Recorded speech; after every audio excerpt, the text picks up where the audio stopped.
sa inyong pinagdadaanan. Okay? Huwag babaliwalain ang inyong mga nararamdaman. Paano nyo nga naman magagampanan itong ilang mga obligations sa trabaho, sa pamilya, sa pera, kung kayo mismo pala ay pagod na? Yan na nga, hindi mo maramdaman na pagod ka na kasi umaangat po yung pagiging goal-oriented nyo dito. Focus. Eyes on the prize na ang ganda. Papabigla-bigla kayo sa bawat decisions, actions nyo. Kasi nga sa dami ng isipin, na meron kayong hindi mapuna. Okay, at yun naman, meron kayong makalimutan. Again, internet guys, ang lawak niyan.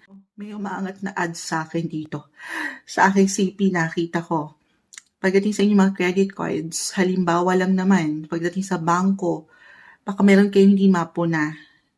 Guys, Mercury retrograde, huwag kayong magtitiwala agad if ever usong mga scam ngayon. Ingat-ingat, doble, triple check everything. Ganon yung energy, may pagkaseryoso. Nakikita ko kasi dito parang gugulatin kayo. And yes, it could be positive or negative. Stay flexible sa anumang pwedeng magganap. Anything connected, communication, connection, the internet, transportation, travel, may ilang pwedeng delays kayong pwedeng maramdaman sa part na yan. Be extra mindful sa ilan pong aking nabanggit.